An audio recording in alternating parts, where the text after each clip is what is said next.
इस सिस्टम में chemical constituent कितने हैं, 1 है। यहां नंबर ऑफ केमिकल कॉन्स्टिट्यूएंट्स कितने हैं, 1 है। थ्रू आउट द सिस्टम हमें H2O ही देखने को मिल रहा है, थ्रू आउट द सिस्टम हमें एक ही केमिकल कॉन्स्टिट्यूएंट देखने को मिल रहा है, तो यहां नंबर ऑफ केमिकल कॉन्स्टिट्यूएंट्स कितने हैं, 1 है। ठीक है, अब यहां से हम degree of freedom find out करते हैं। यहां देखिए F is equals to C minus 5 plus 2। Subscribe and press the bell icon and never miss any update from Easy Mechanical Engineering. Hello दोस्तों, क्या हाल, सब बढ़िया, सब बढ़िया ही होना चाहिए।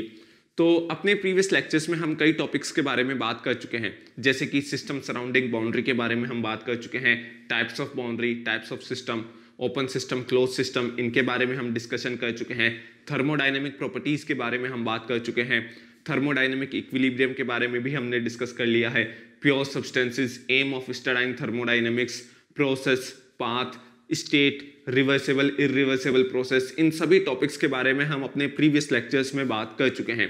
अपने लास्ट लेक्चर में मैंने आप लोगों के साथ क्वासी स्टैटिक प्रोसेस के बारे में डिस्कशन किया था और वहां हमने ये देखा था कि कैसे फास्ट प्रोसेसेस इरिवर्सिबल होते हैं और क्यों सभी क्वासी स्टैटिक प्रोसेस रिवर्सिबल नहीं होते हैं। ठीक है, इन चीज़ों के बारे में हमने अपने प्रीवियस लेक्चर्स में बात कर ली है और हर एक चीज़ के बारे में मैंने आपको डिटेल में एक्सप्लेनेशन दिया है।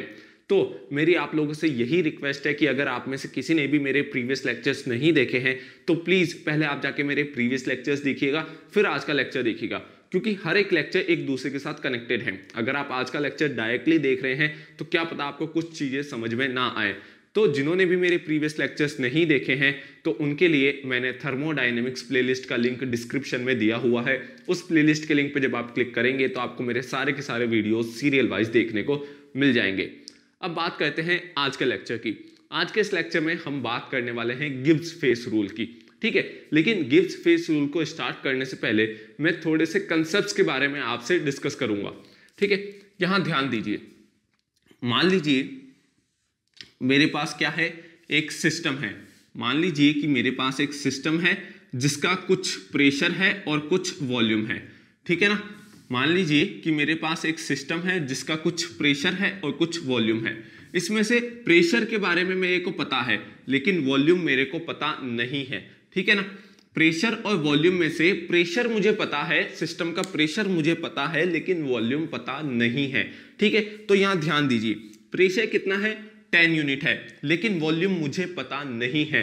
तो अब यह है थर्मोडायनेमिक प्रॉपर्टी डायग्राम। मैं आपको अपने प्रीवियस लेक्चर में बता चुका हूं कि थर्मोडायनेमिक प्रॉपर्टी डायग्राम क्या होता है।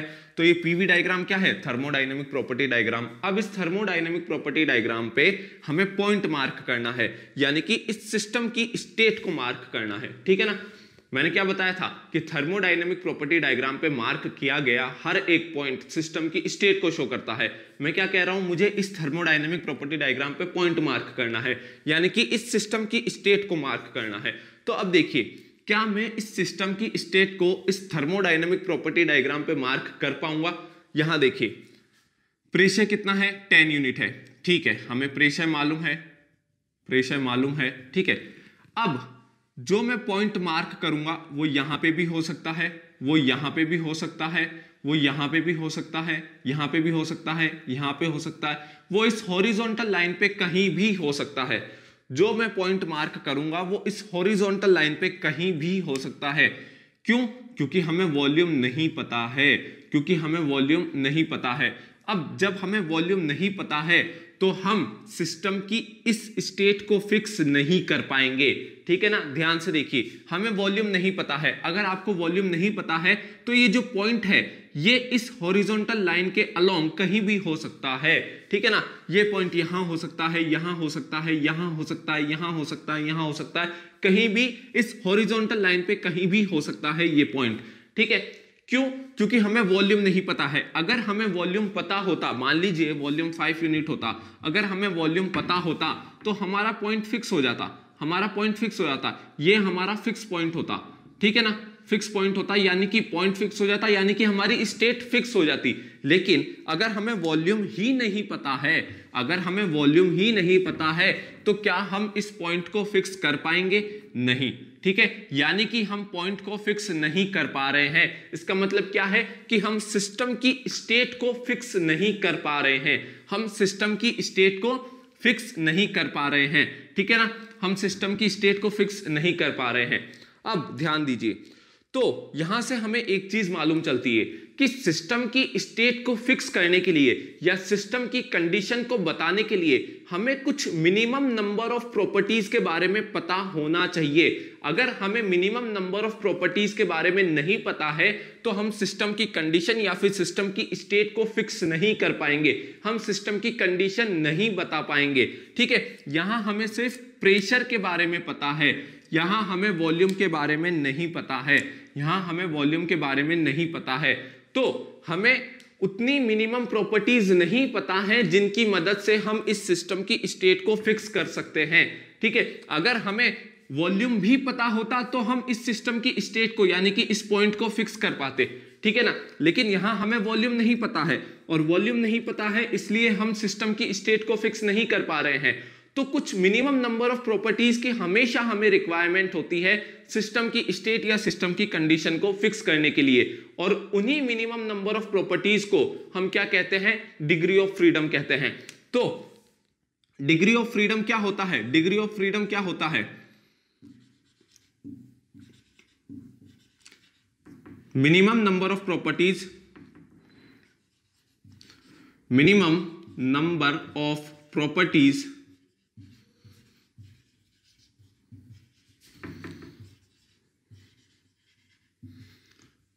required to fix the state or to fix the condition of the system or to fix the condition of system is called degree of freedom.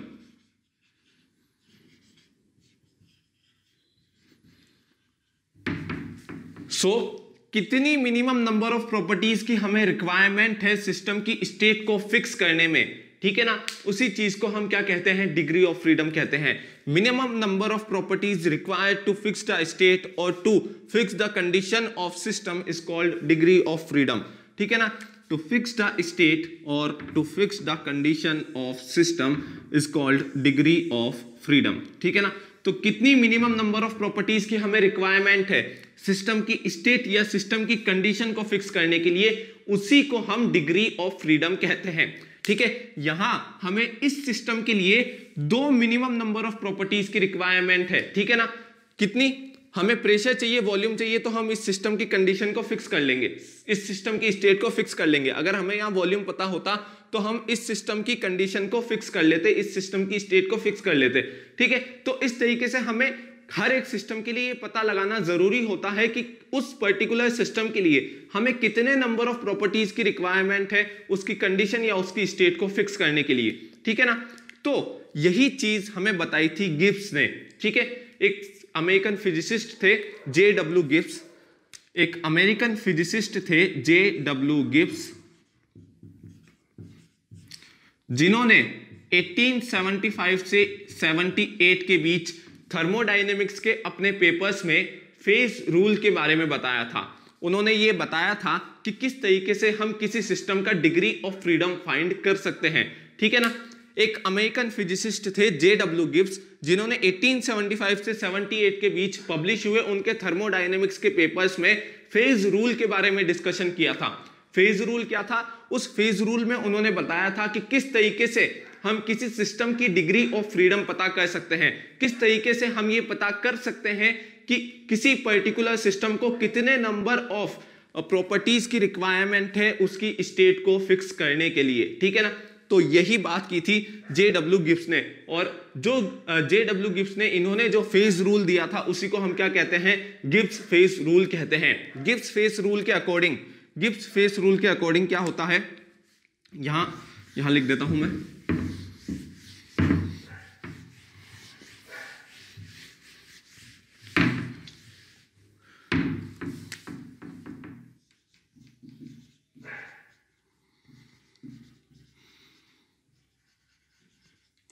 Gibbs face rule के according degree of freedom क्या होता है?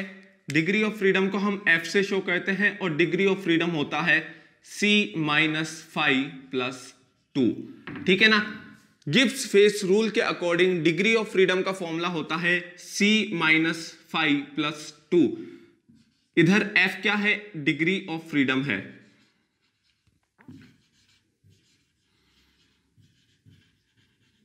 C क्या है? Number of chemical constituents हैं। C क्या है? Number of chemical constituents.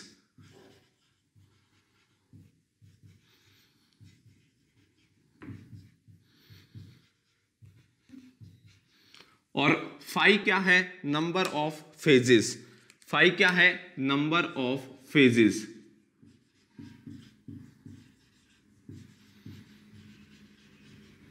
ठीक है, तो गिब्स ने, JW गिब्स ने, उन्होंने क्या दिया था? फेज रूल दिया था 1875 से 78 के बीच पब्लिश किए गए उनके थर्मोडायनेमिक्स के पेपर में। और उन्होंने अपने फेज रूल में क्या बताया था कि degree of freedom equals to होता है number of chemical constituents minus number of phases plus 2। ठीक है ना? तो इस चीज का ध्यान रखिएगा। गिब्स फेस रूल हमें यह बताने में मदद करता है कि किसी पर्टिकुलर सिस्टम के लिए हमें कितने नंबर ऑफ प्रॉपर्टीज की रिक्वायरमेंट है। अब गिब्स फेस रूल किन प्रॉपर्टीज के बारे में बात करता है? गिब्स फेस रूल हमेशा इंटेंसिव प्रॉपर्टीज के बारे में बात करता है। Gibbs face rule always talks about intensive properties.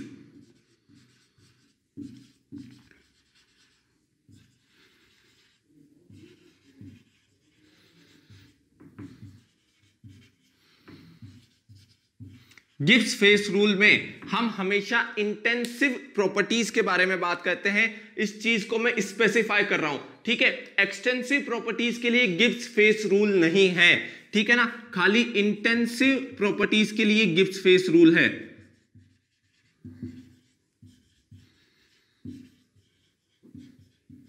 तो गिब्स फेस रूल से जो डिग्री ऑफ फ्रीडम हम फाइंड करेंगे वो हमें क्या बताएगा, ये देख लीजिए। गिब्स फेस रूल से जो डिग्री ऑफ फ्रीडम हम फाइंड करेंगे उससे हमें क्या पता चलेगा? उससे हमें पता चलेगा मिनिमम नंबर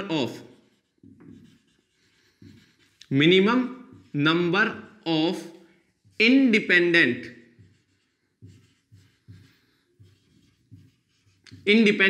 इंटेंसिव प्रॉपर्टीज। ठीक है, minimum number of independent intensive properties.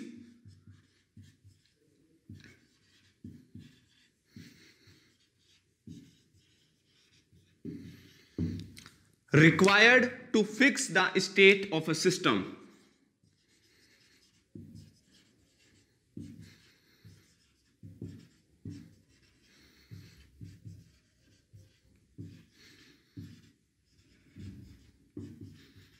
ठीक है, तो इस चीज पे ध्यान दीजिए। डिग्री ऑफ फ्रीडम की जर्नल डेफिनेशन मैंने आपको बताई थी। डिग्री ऑफ फ्रीडम की जर्नल डेफिनेशन क्या थी? कि minimum number of properties required to fix the state और to fix the condition of the system. लेकिन गिब्स ने जो डिग्री ऑफ फ्रीडम हमें बताया, तो JW गिब्स के अकॉर्डिंग जो डिग्री ऑफ फ्रीडम उनके फेज रूल से पता चलता है वो सारी प्रॉपर्टीज के बारे में नहीं बताता है, वो सिर्फ इंटेंसिव प्रॉपर्टीज के बारे में बताता है। तो गिब्स फेस रूल से जो डिग्री ऑफ फ्रीडम हमें मिलेगा, गिब्स फेस रूल की मदद से जो डिग्री ऑफ फ्रीडम हमें मिलेगा किसी भी सिस्टम का, वो हमें क्या बताएगा? Minimum number of independent intensive properties. क्या बताएगा? इंटेंसिव प्रॉपर्टीज के बारे में बताएगा। Minimum number of independent intensive properties required to fix the state of a system. अब यहां ध्यान दीजिए, यहां मैं बात कर रहा हूं independent intensive properties. Independent intensive properties का मतलब क्या होता है? इंडिपेंडेंट प्रॉपर्टीज का मतलब क्या है? इंटेंसिव प्रॉपर्टीज तो हमें मालूम है क्या होता है। तो इंडिपेंडेंट का मतलब क्या है? इंडिपेंडेंट का मतलब है कि अगर हम एक प्रॉपर्टी को वेरी करें तो दूसरी प्रॉपर्टी में कोई भी चेंज ना आए। इंटेंसिव प्रॉपर्टीज कौन कौन सी होती हैं? जैसे कि टेम्परेचर हो गया, स्पेसिफिक वॉल्यूम हो गया, ठीक है, प्रेशर हो गया, ये सब क्या है? इंटेंसिव प्रॉपर्टीज है। तो अगर मैं टेम्परेचर में चेंज करूं तो प्रेशर में कोई चेंज ना आए, तो ये क्या हो गई? इंडिपेंडेंट इंटेंसिव प्रॉपर्टीज हो गई। इंडिपेंडेंट मतलब एक दूसरे पे डिपेंड नहीं होनी चाहिए, प्रॉपर्टी प्रॉपर्टीज एक दूसरे पे डिपेंड नहीं करनी चाहिए। यानी कि अगर हम एक इंटेंसिव प्रॉपर्टी को चेंज कर रहे हैं तो दूसरी इंटेंसिव प्रॉपर्टी के अंदर कोई भी चेंज नहीं आना चाहिए। यानी कि हम एक इंटेंसिव प्रॉपर्टी को कांस्टेंट रखते हुए दूसरी इंटेंसिव प्रॉपर्टी को चेंज कर सकते हैं। ठीक है, क्या कह रहा हूं मैं, एक इंटेंसिव प्रॉपर्टी को कांस्टेंट रखते हुए दूसरी इंटेंसिव प्रॉपर्टी को चेंज कर सकते हैं। यानी कि दोनों इंटेंसिव प्रॉपर्टीज एक दूसरे पे डिपेंड नहीं कर रही हैं। एक को कांस्टेंट रखने से दूसरी को मैं चेंज कर पा रहा हूं। ठीक है, तो दूसरी के चेंज होने से पहले पे कोई इफेक्ट नहीं पड़ रहा है, पहली चेंज नहीं हो रही, पहली कांस्टेंट ही है। ठीक है ना, तो दोनों प्रॉपर्टीज, दोनों इंटेंसिव प्रॉपर्टीज एक दूसरे पे डिपेंड नहीं होनी चाहिए। तो गिब्स फेस रूल से जो डिग्री ऑफ फ्रीडम हमें मिलता है वो कभी भी एक्सटेंसिव प्रॉपर्टीज के बारे में नहीं बताता है, वो हमें यह बताता है कि सिस्टम को कितनी minimum number of independent intensive properties की रिक्वायरमेंट है उसकी स्टेट को फिक्स करने के लिए। फॉर एग्जाम्पल, अब हम एग्जाम्पल से समझेंगे। मान लीजिए मेरे पास ऑक्सीजन का सिस्टम है, मान लीजिए मेरे पास क्या है, ऑक्सीजन का सिस्टम है, ऑक्सीजन का सिस्टम है। ठीक है, अब ये ऑक्सीजन क्या है, गैसियस फेस में है।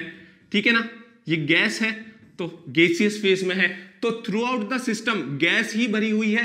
थ्रू आउट द सिस्टम एक ही फेज है ना, throughout the system gas ही है, तो एक ही फेज हमें देखने को मिल रहा है, तो फेज क्या है, 1 है।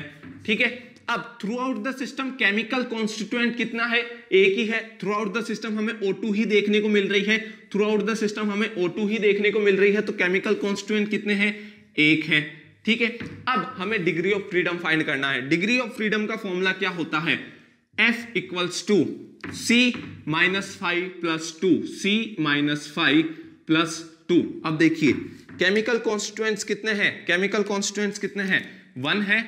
F equals to 1 minus number of phases कितने हैं, 1 है, गैसियस फेस ही है। थ्रू आउट द सिस्टम जो क्या है, throughout the system gas ही भरी हुई है, तो फेज भी 1 है, केमिकल कॉन्स्टिट्यूएंट्स भी 1 है, प्लस 2। F क्या हो जाएगा, डिग्री ऑफ फ्रीडम क्या हो जाएगा, 2 हो जाएगा। F इक्वल्स टू 2, यानी कि इस पर्टिकुलर सिस्टम के लिए, इस पर्टिकुलर सिस्टम के लिए हमें 2 इंडिपेंडेंट इंटेंसिव प्रॉपर्टीज की रिक्वायरमेंट है इसकी स्टेट को फिक्स करने के लिए। इस पर्टिकुलर सिस्टम के लिए हमें 2 इंडिपेंडेंट इंटेंसिव प्रॉपर्टीज की रिक्वायरमेंट है इसकी स्टेट को फिक्स करने के लिए। तो हमने देखा कि किस तरीके से हम degree of freedom find out कर सकते हैं किसी भी सिस्टम की गिब्स फेस रूल की मदद से। ठीक है, तो ये क्या बता रहा है, F इक्वल टू 2 हमें क्या बता रहा है कि इस पर्टिकुलर सिस्टम के लिए हमें 2, यहां मैं लिख देता हूं, डिग्री ऑफ फ्रीडम हमें क्या बता रहा है, 2 independent intensive properties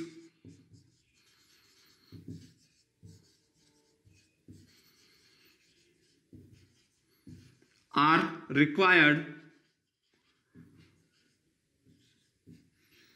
to fix the state of this system, ठीक है, तो 2 इंडिपेंडेंट इंटेंसिव प्रॉपर्टीज की हमें रिक्वायरमेंट है, 2 इंडिपेंडेंट इंटेंसिव प्रॉपर्टीज की हमें रिक्वायरमेंट है इस सिस्टम की स्टेट को फिक्स करने के लिए। अब इसी तरीके से हम एक और एग्जांपल ले लेते हैं। ठीक है ना, मान लीजिए मेरे पास क्या है, वाटर और स्टीम का सिस्टम है, मेरे पास क्या है, वाटर और स्टीम का सिस्टम है।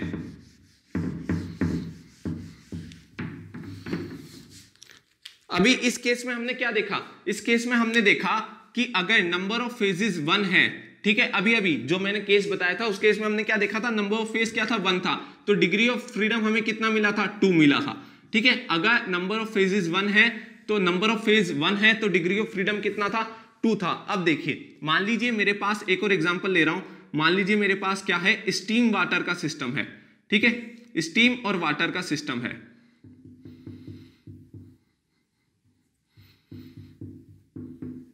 ये स्टीम है और यहां वाटर है। ठीक है, मेरे पास क्या है, स्टीम वाटर का सिस्टम है।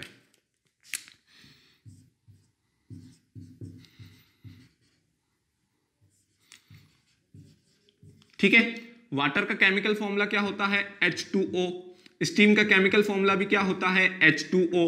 ठीक है, अब यहां देखिए यहां केमिकल कॉन्स्टिट्यूएंट कितने हैं, यहां केमिकल कॉन्स्टिट्यूएंट सिर्फ एक ही है, यहां केमिकल कॉन्स्टिट्यूएंट कितने हैं, सिर्फ एक है, ठीक है ना। H2O through out the system H2O ही देखने को मिल रहा है, तो यहां केमिकल कॉन्स्टिट्यूएंट्स कितने हैं, 1 है, ठीक है। अब यहां नंबर ऑफ फेजेस कितने हैं, यहां देखिए, यहां नीचे लिक्विड फेज है और यहां ऊपर गैसियस फेज है, ठीक है। यहां नीचे लिक्विड फेज है और ऊपर गैसियस फेज है, तो यहां देखिए फाई कितना हो जाएगा, नंबर ऑफ फेजेस कितने हो जाएंगे, 2 हो जाएंगे, नंबर ऑफ फेजेस कितने हो जाएंगे, 2 हो जाएंगे। यहां ऊपर गैसियस फेज है, नीचे लिक्विड फेज है, तो इस सिस्टम में 2 फेजेस हमें देखने को मिल रहे हैं, ठीक है। केमिकल कॉन्स्टिट्यूएंट एक है लेकिन 2 फेजेस हमें इस सिस्टम में देखने को मिल रहे हैं, तो इस सिस्टम का डिग्री ऑफ फ्रीडम क्या होगा ये देख लेते हैं। इस सिस्टम का यहां हम डिग्री ऑफ फ्रीडम फाइंड कर रहे हैं, यहां एरो बना के यहां मैं फाइंड कर रहा हूं डिग्री ऑफ फ्रीडम, ठीक है। तो F equals to C minus 5 plus 2, ठीक है। अब C कितना है, 1 है, F इक्वल्स टू C कितना है, 1 है, 5 कितना है, -2 है और प्लस 2, ठीक है। तो F कितना हो जाएगा, 1 हो जाएगा, ठीक है। 2 से 2 कैंसिल आउट हो जाएगा, F कितना हो जाएगा, 1 हो जाएगा, ठीक है। तो डिग्री ऑफ फ्रीडम कितना हो जाएगा, 1 हो जाएगा। डिग्री ऑफ फ्रीडम 1 है, इसका मतलब क्या है कि इस पर्टिकुलर सिस्टम के लिए हमें सिर्फ एक, इस पर्टिकुलर सिस्टम के लिए हमें सिर्फ एक इंडिपेंडेंट इंटेंसिव प्रॉपर्टी की रिक्वायरमेंट है इस सिस्टम की स्टेट को फिक्स करने के लिए। सो यहां हम लिख सकते हैं only one independent intensive property is required to fix the state of this system,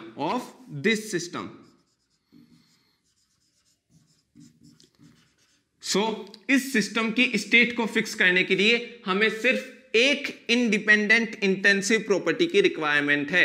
इस सिस्टम की स्टेट को फिक्स करने के लिए हमें सिर्फ एक इंडिपेंडेंट इंटेंसिव प्रॉपर्टी की रिक्वायरमेंट है। अब इस केस में देखिए, इस केस में ध्यान दीजिए, इस केस में नंबर ऑफ फेजेस कितने हैं, इस केस में नंबर ऑफ फेजेस कितने हैं, 2 हैं। इस केस में नंबर ऑफ फेजेस कितने हैं, 2 हैं। और डिग्री ऑफ फ्रीडम कितना है, 1 है। डिग्री ऑफ फ्रीडम कितना है, 1 है। इस केस में नंबर ऑफ फेजेस 2 हैं, डिग्री ऑफ फ्रीडम क्या है, 1 है। अब ध्यान दीजिए, एक और एग्जांपल मैं आपको बता रहा हूं, इसके बाद एक और एग्जांपल हम डिस्कस कर लेते हैं, ठीक है। अभी हमने 2 तरीके के सिस्टम देख लिए, एक और सिस्टम मैं आपको बता रहा हूं, ये मिटा रहा हूं मैं।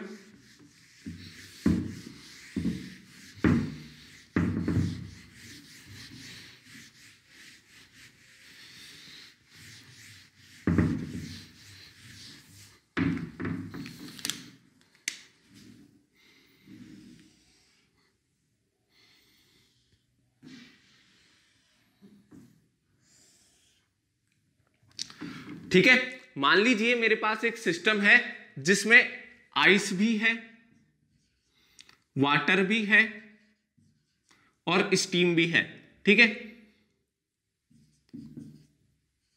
स्टीम, वाटर और आइस, ठीक है, ये तीनों प्रेजेंट है। मेरे पास एक सिस्टम है जिसमें स्टीम, वाटर और आइस तीनों प्रेजेंट है। स्टीम क्या है, गैसियस फेज है। स्टीम क्या है, गैसियस फेज है। वाटर क्या है, लिक्विड फेज है। और आइस क्या है, सॉलिड फेज है, ठीक है। तो यहां नंबर ऑफ फेजेस कितने हैं, नंबर ऑफ फेजेस कितने हैं, 3 हैं। अब ध्यान से देखिए, यहां ध्यान से देखिएगा, स्टीम का केमिकल फॉर्मूला क्या होता है, H2O होता है, ठीक है। वाटर का केमिकल फॉर्मूला क्या होता है, H2O होता है। आइस का केमिकल फॉर्मूला क्या होता है, H2O होता है। सबका केमिकल फॉर्मूला एक ही होता है, क्योंकि स्टीम क्या है, वाटर की एक फॉर्म है, वाटर से ही हम स्टीम बनाते हैं। वाटर का केमिकल फॉर्मूला क्या है, H2O है, इसलिए स्टीम का केमिकल फॉर्मूला भी H2O है। वाटर से ही हम आइस बनाते हैं, तो वाटर का केमिकल फॉर्मूला क्या है, H2O है, इसलिए आइस का केमिकल फॉर्मूला भी क्या है, H2O है। यानी कि सभी का केमिकल फॉर्मूला क्या है, सेम है। इसका मतलब यहां इस सिस्टम में केमिकल कॉन्स्टिट्यूएंट कितने हैं, 1 है। यहां नंबर ऑफ केमिकल कॉन्स्टिट्यूएंट्स कितने हैं, 1 है। थ्रू आउट द सिस्टम हमें H2O ही देखने को मिल रहा है, थ्रू आउट द सिस्टम हमें एक ही केमिकल कॉन्स्टिट्यूएंट देखने को मिल रहा है। तो यहां नंबर ऑफ केमिकल कॉन्स्टिट्यूएंट्स कितने हैं? 1 है।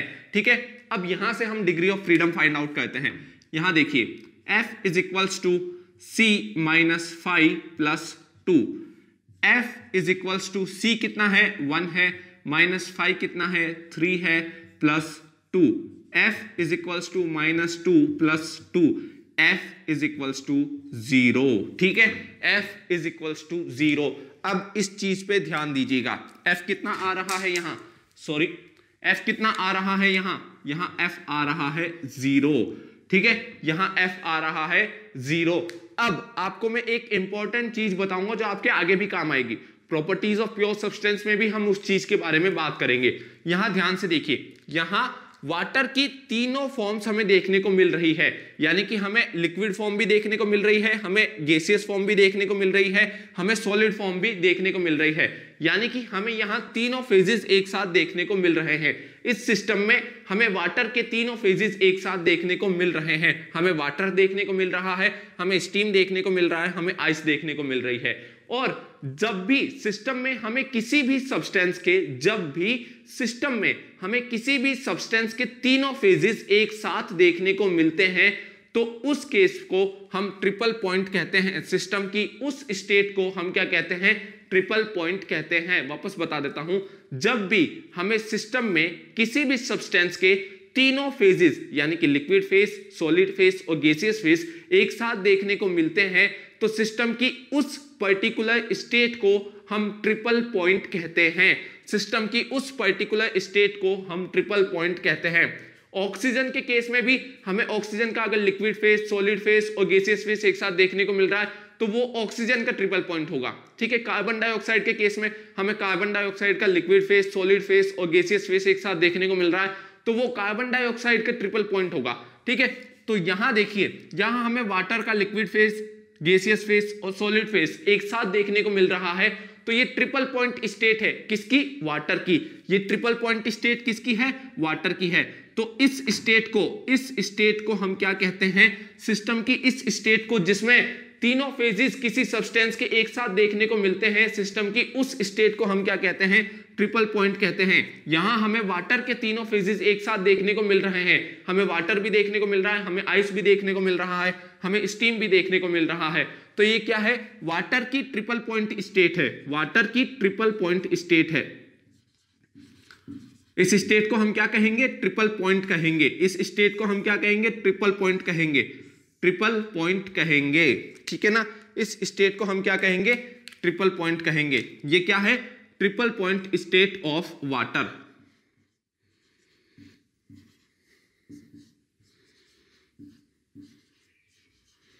ठीक है, triple point state of water.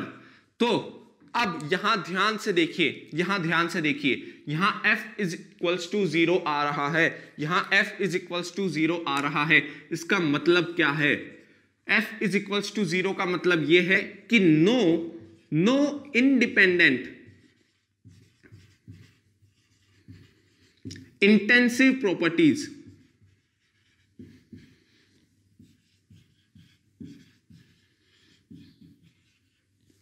are required to fix the state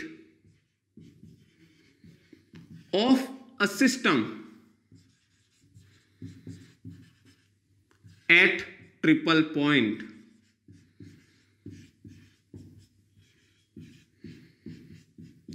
तो ट्रिपल पॉइंट पे हमें किसी भी इंडिपेंडेंट इंटेंसिव प्रॉपर्टी की रिक्वायरमेंट नहीं होती है सिस्टम की स्टेट को फिक्स करने के लिए। ठीक है ना, ट्रिपल पॉइंट पे हमें किसी भी इंडिपेंडेंट इंटेंसिव प्रॉपर्टी की रिक्वायरमेंट नहीं होती है।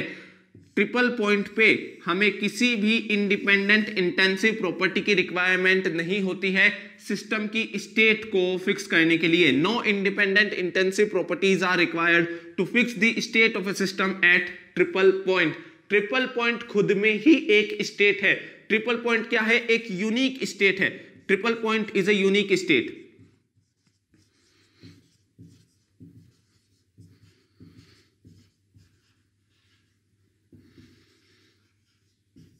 ट्रिपल पॉइंट क्या है? एक यूनिक स्टेट है। Triple point is a unique state. Everything is fixed at triple point. Triple point पे हर चीज फिक्स होती है। ट्रिपल पॉइंट पे जितनी भी इंटेंसिव प्रॉपर्टीज होती है सभी फिक्स होती हैं। ट्रिपल पॉइंट पे सारी की सारी इंटेंसिव प्रॉपर्टीज फिक्स होती है, इसीलिए हमें किसी भी इंटेंसिव प्रॉपर्टी की रिक्वायरमेंट नहीं होती है उस पर्टिकुलर स्टेट को फिक्स करने के लिए। ट्रिपल पॉइंट पे ऑटोमेटिकली सारी की सारी जितनी भी इंटेंसिव प्रॉपर्टीज होती हैं वो सभी क्या होती है? फिक्स होती हैं। ऑल इंटेंसिव प्रॉपर्टीज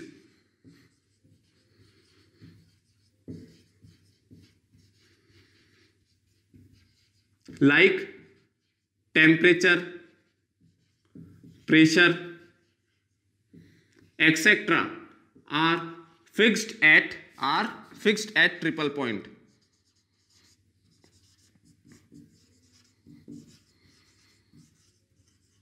ठीक है, जितनी भी इंटेंसिव प्रॉपर्टीज होती हैं वो सभी ट्रिपल पॉइंट पे खुद ब खुद फिक्स हो जाती हैं। ठीक है ना, खुद ही ट्रिपल पॉइंट पे आते ही वो इंटेंसिव प्रॉपर्टीज फिक्स्ड हो जाती हैं। उसी पर्टिकुलर इंटेंसिव प्रॉपर्टीज पे हमें ट्रिपल पॉइंट देखने को मिलता है।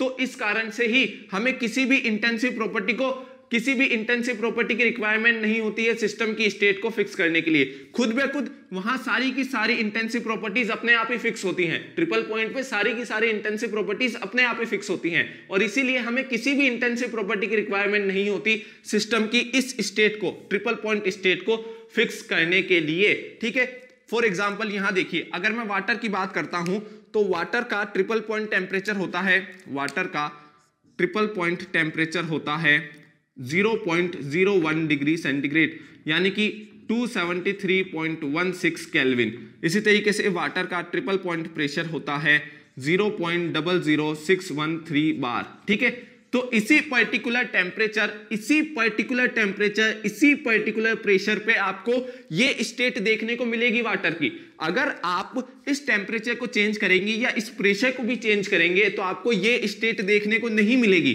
ठीक है, इसी पर्टिकुलर टेम्परेचर पे, इसी पर्टिकुलर प्रेशर पे, टेम्परेचर प्रेशर क्या है? इंटेंसिव प्रॉपर्टीज है ना। इसी पर्टिकुलर टेम्परेचर पे, इसी पर्टिकुलर प्रेशर पे आपको ये स्टेट देखने को मिलेगी। ठीक है, जब टेम्परेचर 273.16 केल्विन होगा, जब प्रेशर 0.00613 बार होगा, तब वाटर के तीनों फेजेस एक साथ एग्जिस्ट करेंगे। ठीक है, अगर टेम्परेचर यहां से चेंज हो जाए, अगर प्रेशर यहां से चेंज हो जाए तो ये तीनों फेजेस एक साथ एग्जिस्ट नहीं करेंगे। तो ट्रिपल पॉइंट पे अपने आप सारी की सारी इंटेंसिव प्रॉपर्टीज फिक्स होती हैं। ठीक है, तो हमें क्या बोलते हैं, किसी भी इंटेंसिव प्रॉपर्टी की रिक्वायरमेंट नहीं होती ट्रिपल पॉइंट स्टेट को फिक्स करने के लिए।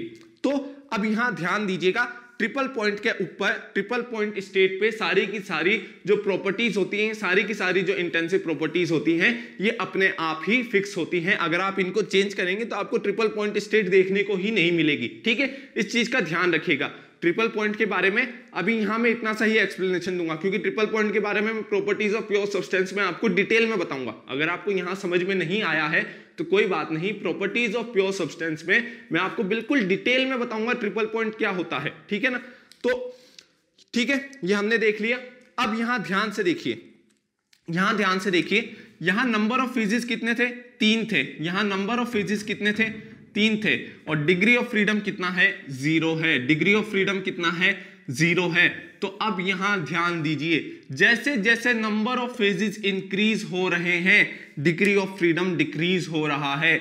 देखिए यहां इनिशियली जो मैंने एग्जांपल लिया था उसमें फेज, नंबर ऑफ फेज कितने थे? 1 थे, डिग्री ऑफ फ्रीडम 2 था। नंबर ऑफ फेज फिर कितने हुए? सेकंड एग्जांपल में 2 हुए, डिग्री ऑफ फ्रीडम 1 हुआ। यहां थर्ड एग्जांपल में नंबर ऑफ फेजेस कितने हो गए? 3 हो गए, डिग्री ऑफ फ्रीडम 0 हो गया। तो ध्यान से देखिए, जैसे जैसे नंबर ऑफ फेजेस बढ़ रहे हैं, जैसे जैसे नंबर ऑफ फेजेस बढ़ेंगे डिग्री ऑफ फ्रीडम डिक्रीज होगा। जैसे जैसे नंबर ऑफ फेजेस बढ़ेंगे डिग्री ऑफ फ्रीडम डिक्रीज होगा। जैसे जैसे नंबर ऑफ फेजेस बढ़ेंगे डिग्री ऑफ फ्रीडम डिक्रीज होगा। और ट्रिपल पॉइंट पे, ट्रिपल पॉइंट स्टेट पे डिग्री ऑफ फ्रीडम हमेशा क्या होगा? 0 होगा। ट्रिपल पॉइंट स्टेट पे डिग्री ऑफ फ्रीडम हमेशा क्या होगा? 0 होगा। ठीक है, इस चीज को ध्यान रखिएगा, ये बहुत ज्यादा इंपॉर्टेंट पॉइंट है, एग्जाम्स में पूछा जा सकता है। ठीक है ना, अब ध्यान से देखिए, यहां हमने बात कर ली गिब्स फेस रूल की। गिब्स फेस रूल के बारे में मैंने आपको काफी कुछ बता दिया है। अब थोड़ा सा आगे चलते हैं, बात करते हैं थर्मोडायनेमिक साइकिल की। एक और टॉपिक ले लेते हैं, छोटा सा टॉपिक है थर्मोडायनेमिक साइकिल। उसके बाद हम लेक्चर खत्म कर देंगे। आज का लेक्चर वैसे भी छोटा होगा दूसरे लेक्चर्स के कंपेरिजन में। ठीक है, अब बात कर लेते हैं थर्मोडायनेमिक साइकिल की।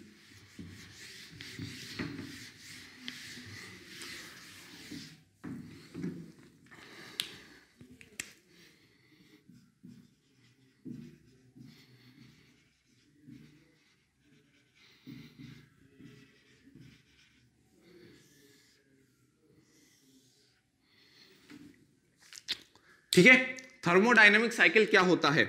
Cycle is a series of processes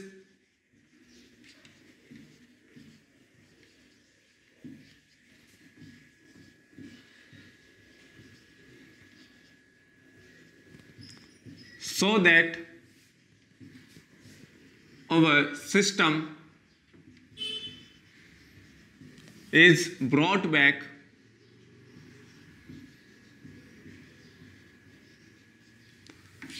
to its original state।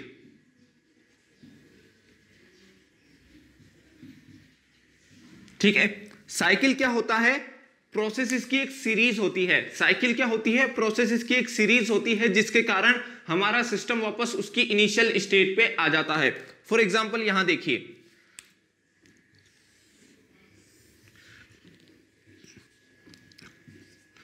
Process के बारे में मैं आपको प्रीवियस लेक्चर में बता चुका हूं, ठीक है ना। जब भी सिस्टम की स्टेट चेंज होती है इसका मतलब वहां क्या हो रहा है? प्रोसेस हो रहा है। तो प्रोसेस के बारे में मैं आपको अपने प्रीवियस लेक्चर्स में बता चुका हूं, जब भी सिस्टम की स्टेट चेंज होती है इसका मतलब वहां प्रोसेस हो रहा है।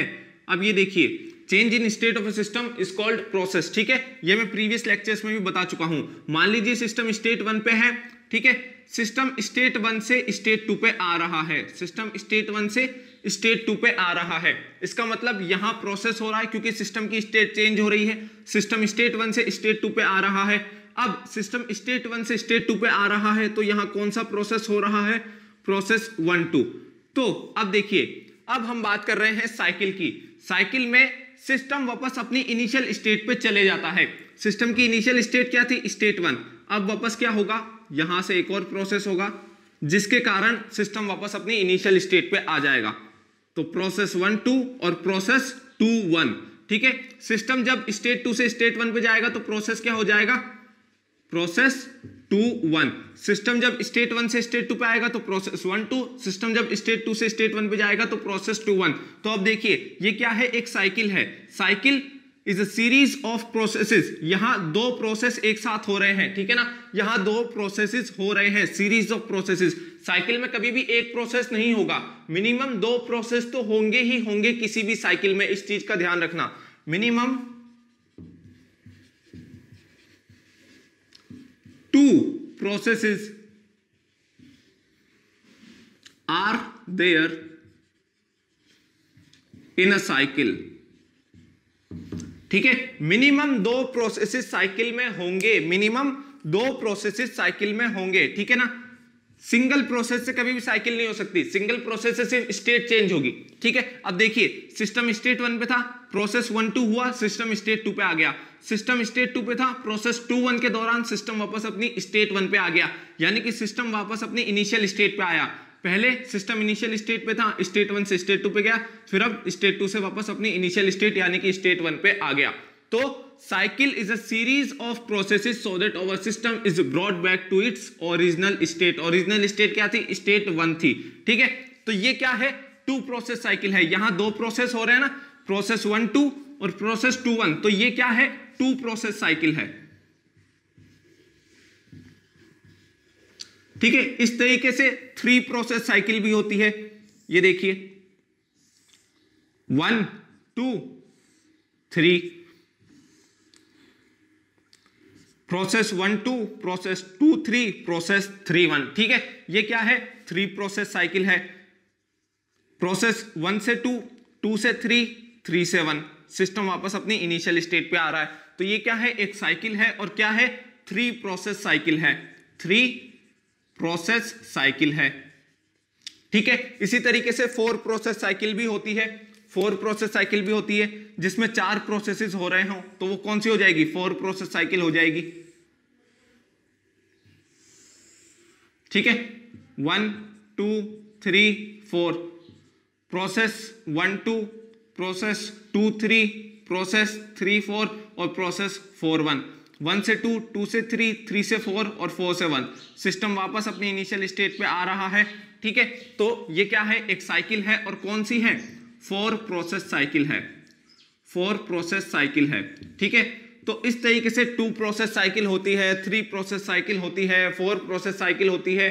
कॉमन बात क्या है इन सब में कि सिस्टम वापस अपनी इनिशियल स्टेट पे आ जाता है, और हमेशा 2 से ज्यादा प्रोसेसेस हमें देखने को मिलते हैं किसी भी साइकिल में। किसी भी साइकिल में हमें हमेशा 2 से ज्यादा प्रोसेसेस देखने को मिलेंगे। अब बात करते हैं प्रॉपर्टीज की। यहां देखिए, ध्यान दीजिएगा,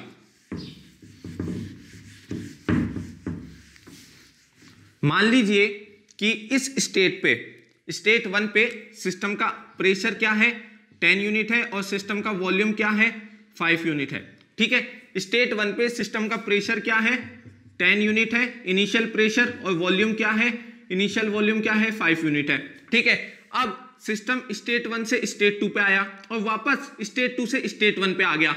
तो फाइनली मतलब साइकिल के कंप्लीशन के बाद, प्रोसेस 1 2 और 2 1 के कंप्लीशन के बाद, यानी कि साइकिल के कंप्लीशन के बाद, ये जब साइकिल पूरी हो गई, इसके बाद फाइनली वापस सिस्टम अपनी इनिशियल स्टेट पे आ गया, यानी कि फाइनल प्रेशर क्या हो गया, 10 यूनिट हो गया, फाइनल वॉल्यूम क्या हो गया, 5 यूनिट हो गया, वापस इसी स्टेट पे आ गया ना, ठीक है। इनिशियली सिस्टम इस स्टेट पे था, इनिशियली सिस्टम इस स्टेट पे था जहां सिस्टम का प्रेशर 10 यूनिट और वॉल्यूम 5 यूनिट था। साइकिल के कंप्लीशन के बाद, प्रोसेस 1 2 और 2 1 के कंप्लीशन के बाद सिस्टम वापस इनिशियल स्टेट पे आ गया, तो यही इसकी फाइनल स्टेट हो गई। तो फाइनल प्रेशर और फाइनल वॉल्यूम भी इनिशियल प्रेशर इनिशियल वॉल्यूम के बराबर होगा। तो चेंज इन प्रेशर क्या हो जाएगा, चेंज इन प्रेशर क्या हो जाएगा, 0 हो जाएगा। चेंज इन वॉल्यूम क्या हो जाएगा, 0 हो जाएगा, ठीक है। तो साइकिल के केस में प्रॉपर्टीज में जो चेंज होता है वो 0 होता है। For a cycle change in property is always 0, for a cycle change in property is always 0, ठीक है ना। साइकिल के केस में प्रॉपर्टी के अंदर कुछ भी चेंज नहीं होता है, क्योंकि सिस्टम वापस इनिशियल स्टेट पे आ जाता है, ठीक है ना। प्रॉपर्टी के अंदर जो चेंज होता है वो क्या होता है, 0 होता है साइकिल के केस में। For a cycle change in property is 0, ठीक है। तो ये हो गई थर्मोडायनामिक साइकिल की बात, और आज हमने गिब्स फेस रूल की भी बात की है। अगर आपको इस लेक्चर के अंदर कोई भी क्वेरी है तो आप कमेंट सेक्शन में लिख सकते हैं, और अगर आपको कुछ भी मतलब प्रीवियस लेक्चर्स में भी कोई भी क्वेरी है तो भी आप कमेंट सेक्शन में लिख सकते हैं। आप किसी भी वीडियो के कमेंट सेक्शन में किसी भी वीडियो से रिलेटेड प्रॉब्लम आप मेरे को लिख के भेज सकते हैं, ठीक है। तो आज के लिए बस इतना ही, मिलते हैं अगली वीडियो में, तब तक के लिए थैंक यू।